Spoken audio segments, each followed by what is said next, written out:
Hello friends, some more questions in practice for NEET examinations. First question, which was asked in AIPMT 2012, which one of the following statements is wrong? यहाँ आपको 4 statements दिए हैं और ये पूछा है कि कौन सा statement है जो कि wrong है. तो हम पढ़ते हैं स्टेटमेंट्स के बारे में. First is when pollen is shed at two cell stage double fertilization doesn't take place. Double fertilization क्या होता है? Fusion of male gamete with two pollen nuclei which are present in central cell. तो pollen तो central cell के जो nuclei हैं उनके साथ फ्यूज करेगा. इस बात से फर्क नहीं पड़ता when pollen is two cell stage और four cell stage. So this is wrong statement. So correct choice is first. Next भी हम देख लेते हैं. Vegetative cell is larger than generative cell. This is right. Pollen grains in some plants remain viable for months. It is also correct. And intine is made up of cellulose and pectin. Intine is the inner layer of pollen grain. Pollen grain में दो layer होती हैं, exine and intine. तो intine is the inner layer which is made up of cellulose and pectin. Next question, which was asked in AIPMT 2005, in a type of apomixis known as adventive embryony, embryos develop directly from the. Apomixis के बारे में हमने बताया था कि it's a type of asexual reproduction where meiosis doesn't take place. Apo means without and mixis means union. So without the union of male and female gamete seed synthesis takes place. और apomixis का यहाँ एक specific type दिया है adventive embryony, जिसमें पूछा है कि एम्ब्रियोज डेवलप होते हैं कैसे. आपको 4 चॉइसेस दिए हैं, न्यूसिलस और integuments, zygote, synergids or antipodal cells, accessory embryo sacs in the ovule. So in adventive embryony, embryos develop from nucellus or integuments. This is found in the case of citrus. citrus में आपने सुना होगा polyembryony के बारे में. Polyembryony is occurrence of more than one embryo, and this is due to the formation of more embryos which are from nucellus और integuments. इसलिए वहाँ पर न्यूसिलर एम्ब्रियोनी भी कहते हैं. Next question which was asked in AIPMT 1996, if there are 4 cells in anther, what will be the number of pollen grains? तो pollen grains की number कितना होगा अगर एंथर्स का नंबर 4 है. तो जैसे कि This diploid microspore mother cell will undergo cell division by the process of meiosis. अगर एक सेल है, एक माइक्रोस्पोर मदर सेल है, वो मियोसिस करेगी तो उससे बनेंगी 4 cells एक से. But here are 4 microspore mother cells. So number of pollen grains will be 16. Next question, which was asked in NEET 2013, meiosis takes place in. यहाँ पर आपको 4 ऑप्शंस दिए हैं, gemmule, megaspore, meiocyte and conidia. Correct answer is meiocyte. In meiocyte meiosis takes place. Meiocyte के बारे में हम बात करें तो it's a cell that differentiates into a gamete through the process of meiosis.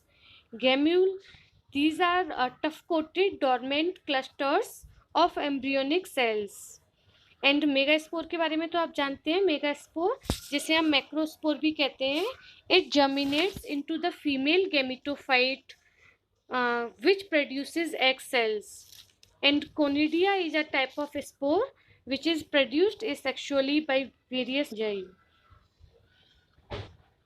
Next question asked in AIPMT 2007, two plants can be conclusively said to belong to the same species if they. अब पूछा है कि कौन से दो plants को हम same species कहेंगे. If they have more than 90% similar genes. अगर कोई दो स्पीशीज के बीच में 90% जीन्स सिमिलर है तो क्या हम उन्हें सेम स्पीशीज कहेंगे? नहीं कह सकते. And if they look similar and possess secondary metabolites, जैसे आप कुछ प्लांट्स की बात करते हैं वो सिमिलर दिखते हैं और सेकेंडरी मेटाबोलाइट्स भी सेम होते हैं, जैसे कि carotene, carotene is present in many plants and some of them plants may look similar but they are not, they don't belong to the same species, have same number of chromosome.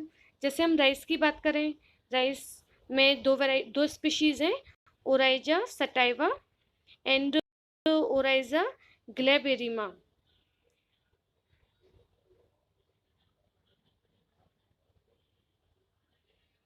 तो in Oryza sativa and glaberrima number of chromosomes is 24.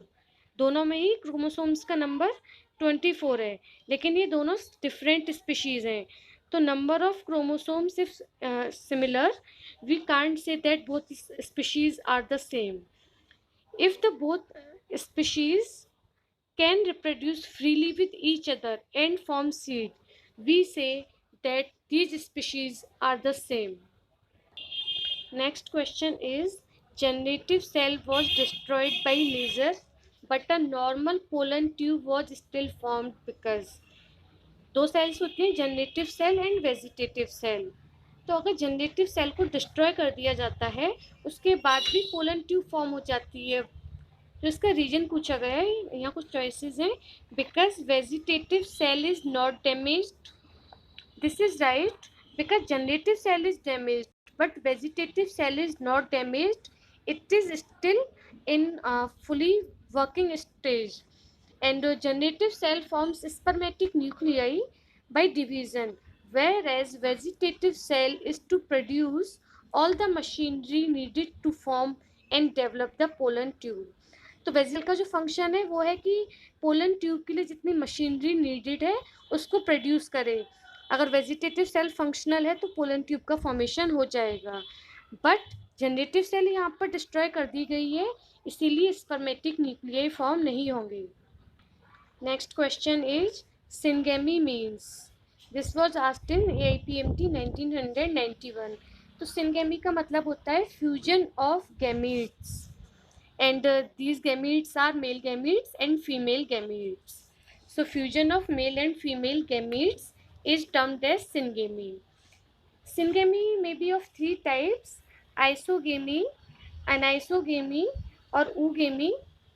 तो isogamy में क्या होता है कि isogamy means fusion of gametes which are of similar size, and in heterogamy fusion of gametes take place which are of different size, and in oogamy fusion of gametes takes place which are of different motility. Next question is pollination occurs in. तो pollination किस में मिलता है? Angiosperms and gymnosperms में. Next question is asked in NEET 2013. Megaspores are produced from the megaspore mother cell after. तो megaspore mother cell is diploid and it undergoes meiosis to form megaspores. जब megaspore mother cell का meiosis होता है तो four megaspores बनते हैं which are haploid in nature, and at least one of the spore megaspore develops into the female gametophyte. So megaspore mother cell undergo meiotic division for the formation of megaspores. Next question is, which of the following has proved helpful in preserving pollen as fossils? तो pollens को as a fossils preserve किया जाता है for the identification of plants, और हम इससे क्या करते हैं कि इवोल्यूशनरी जो पैटर्न है उसकी अंडरस्टैंडिंग के लिए भी पोलन्स को प्रिजर्व करते हैं. तो यहाँ पर चार चॉइस दी हैं: pollen kit, cellulosic intine, oil content and sporopollenin. तो पोलन किट के बारे में हम क्या जानते हैं? It's a sticky layer on the exine. Pollen grains की दो लेयर होती हैं, intine and exine, and pollen kit is present on the exine layer. It is present on the pollen grains and those flowers which are pollinated by insects. तो pollen kitt का जो function है, this is to favour pollination. And cellulosic intine is inner layer which is made up of cellulose. Oil content pollen grains की जो layers हैं उनमें oil content भी रहता है. But sporopollenin helps to preserve pollens as fossils. It is the outer wall layer, exine, and it is one of the inert biological polymer. So it helps in preserving pollen grains as fossils. Next question is double fertilization is exhibited by. This was asked in NEET 2017. यहाँ पूछा है कि double fertilisation किस में होता है. Choice दी है algae, fungi, angiosperms and gymnosperms. Double fertilization takes place in angiosperms. इसके बारे में हम देख लेते हैं. This involves the joining of a female gametophyte or embryo sac with two male gametes sperms. जैसे होता है कि एक पोलन ग्रेन है तो उसमें क्या है कि एक पोलन है, उसका जो मेल स्पर्म है उसका फ्यूजन हो गया एग सेल के साथ में, और एक का फ्यूजन हो जाता है with to haploid polar nuclei. इसे हम बोलते हैं ट्रिपल फ्यूजन. जैसे कि एम्ब्रियो सैक, जिसे हम मेगास्पो मदर सेल भी कहते हैं, सॉरी एम्ब्रियो सैक को हम फीमेल गैमेटोफाइट कहते हैं, उसमें 8 सेल्स मिलती हैं. 3 are antipodal cells and 2 polar nuclei with a central cell.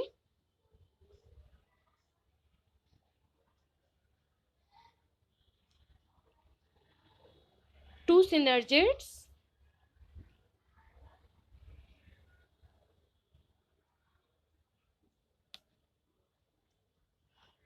And 1 egg cell. तो एक पोलर न्यूक्लियाई तो एक एग सेल के साथ में फ्यूज कर जाएगा, and 1 sperm fuses with 2 nuclei which are present in central cell. This is double fertilization and present in angiosperms. Next question is which one of the following pairs of plant structure has haploid number of chromosomes. तो यहाँ पर दो sales के बारे में बात की गई है और पूछा है कि कौन सी सेल्स हैं जिनमें क्रोमोसोम्स का नंबर हैप्लॉइड होता है. First choice is nucellus and antipodal cells. In nucellus diploid cells are found and egg nucleus and central secondary nucleus. So secondary nucleus is also diploid. Megaspore mother cell and antipodal cells. Megaspore mother cell is also diploid in nature. Last is egg cell and antipodal cell. Egg cell is also haploid and antipodal cells are also haploid. So it is the correct choice. Next question asked in AIPMT 2012. Plants with ovaries having only one or a few ovules are generally pollinated by. ऐसे plants जिनमें बहुत कम ovules होते हैं उनका pollination कैसे होता है. Which is the agency which pollinates them? Choices are bees, butterflies, birds and wind. तो विंड के बारे में मैंने बताया था. Wind acts as a machinery और pollinating agency for the seeds which are lighter in weight. तो here because ovules are lesser, so these seeds will be light, so wind will act as a agency for pollination. Next question is albuminous seeds store their reserve food mainly in. albuminous seeds वो होते हैं जो कि reserve food को store कर सकते हैं, and this food is stored in endosperm. जैसे कि एल्ब्यूमिनस सीड्स को हम एंडोस्पर्मिक सीड्स भी कहते हैं. Endosperm which is diploid in nature. अब हम एग्जांपल लें तो केस्टर एंड मेज.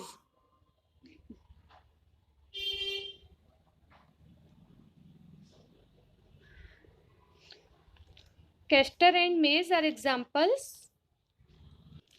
of albuminous seeds.